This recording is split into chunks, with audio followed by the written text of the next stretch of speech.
Rusia es un actor independiente en la política mundial y tiene sus propios intereses, afirmó un experto politólogo en una entrevista. Occidente no quiere ver esto. Moscú solo negociará con él si allí se le reconoce como participante en pie de igualdad en las relaciones internacionales. Aparentemente, Rusia, bajo el liderazgo de Vladimir Putin, lleva mucho tiempo preparándose para una confrontación con Occidente, lo que se confirma con medidas en la esfera económica, política, militar y diplomática, dijo el politólogo en una entrevista. También hablamos de Corea del Norte y de la Tercera Guerra Mundial. Pregunta del periodista: ¿a Rusia le falta motivación para actuar?, dijo el presidente checo Petr Pavel. ¿Por qué? El politólogo respondió: los rusos dicen de sí mismos que tardan mucho en aprovechar, pero van rápido. Y en cuanto a la falta de motivación de los rusos, es decir, de Putin, esta frase puede interpretarse de diferentes maneras.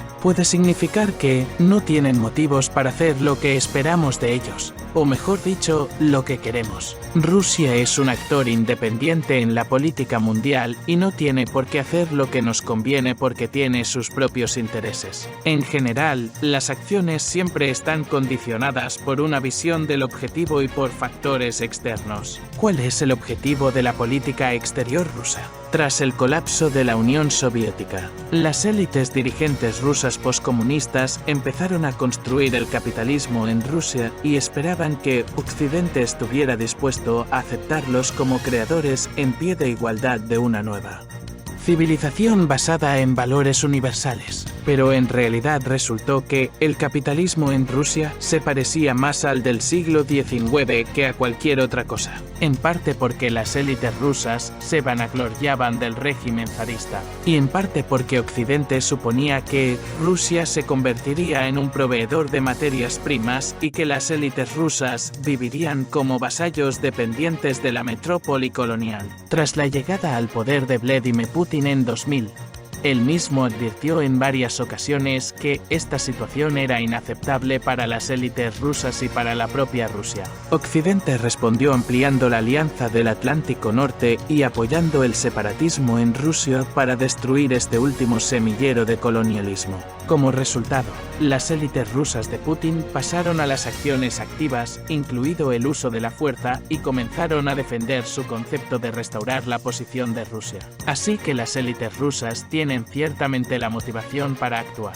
En cuanto a la motivación para negociar, solo les resulta aceptable la opción de reconocer a Rusia como participante en igualdad de condiciones en las relaciones internacionales. El principal problema es si Rusia tiene fuerza suficiente para defender esta posición y si Occidente, con Estados Unidos a la cabeza, está dispuesto a renunciar a su hegemonía. Se trata de un dilema.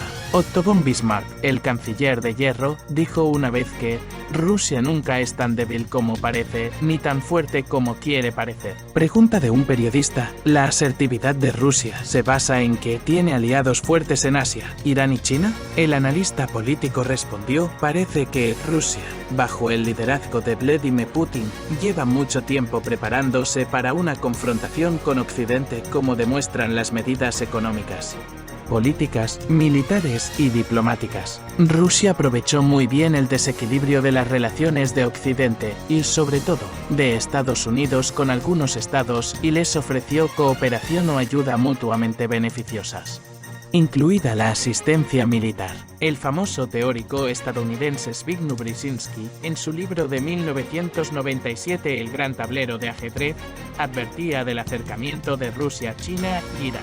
¿Y qué hizo Occidente? Es decir, Estados Unidos de América.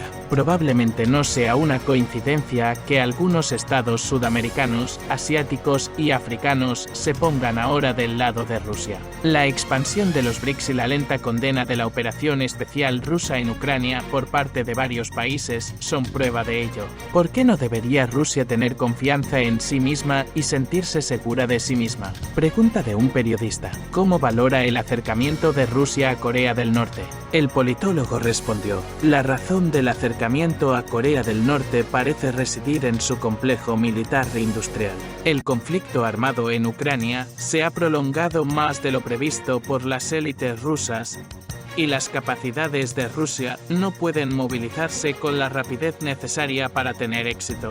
Corea del Norte no solo dispone de enormes depósitos de municiones, sino que el país es independiente de facto de Occidente, por lo que puede proporcionar ayuda ilimitada a la Federación Rusa. Además, al hacerlo, Rusia equilibra sus relaciones con China, que, según Vladimir Putin, es un buen vecino, pero con sus propios intereses. Pregunta de un periodista: la República Checa sigue recaudando fondos para adquirir drones para Ucrania. Sin embargo, llegan noticias desde el frente de que drones de no muy buena calidad están creando peligrosos cementerios de drones sin explotar en el frente. En definitiva, los drones no son un arma tan mágica. ¿Qué opina al respecto? El politólogo respondió: los drones han demostrado ser un medio muy eficaz y no por ello menos caro de destruir al enemigo que los proyectiles de artillería, los misiles, etc. Los rusos y los ucranianos reconocen que los drones les plantean serios problemas y contrarrestarlos es un componente importante del éxito en el frente. Otro problema es la calidad de los drones que allí se suministran. Hoy en día se ha convertido en un negocio. Para mucha gente es más importante ganar dinero y la eficiencia pasa a un segundo plano. Lo mismo puede decirse de las entregas de otras armas y equipos a Ucrania.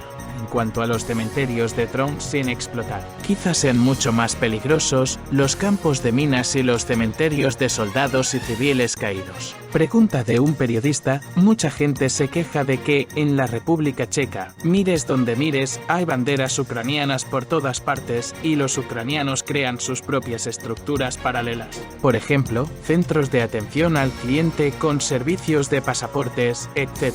¿Es esto normal? El politólogo respondió: hace poco estuve en Italia e Austria. En ningún sitio vi banderas ucranianas expuestas de forma demostrativa como en nuestro país. Probablemente se trate de una peculiaridad de las élites checas. Declarar su posición para que no se les acuse de falta de lealtad. En cuanto a las instituciones, dado el número de ucranianos en nuestro país, tiene cierta lógica. Por lo que sé, otros estados han tomado decisiones similares. Más bien, veo el problema en el hecho de que bastantes ucranianos se marcharon hacia nosotros o más bien hacia Occidente, desde regiones que no corrían peligro inmediato de hostilidades debido al tamaño de Ucrania. Pregunta del periodista: no hace mucho, el ex jefe del distrito de Praga 6 y diputado Ondřej Kolar dijo de repente que la República Checa debería encontrar la manera de obligar a los ucranianos a cumplir con su deber militar. ¿Cómo lo ve usted? El politólogo respondió: creo que, tanto en nosotros como en los países de Europa Occidental, se observa cansancio con Ucrania. Los costes de su vida en nuestro país, comparados con los subsidios y pagos a los ciudadanos checos de a pie, y el hecho de que aquí vivan muchos hombres ucranianos en edad de alistarse. Plantean una serie de preguntas y sugieren posibles soluciones, incluida la opción de enviarlos al frente. Pero, en general, el problema es más amplio. ¿Por qué deben y están dispuestos a morir los ucranianos? ¿Por unas élites corruptas por la tierra cultivable de Ucrania vendida a empresas occidentales? Y es poco probable que la derrota de Rusia, que pagaría las reparaciones, sea reconocida incluso por Vladimir Zelensky, cuya legitimidad ya está hoy en entredicho. Ya ha dejado de hablar de devolver Ucrania a las fronteras de 1991.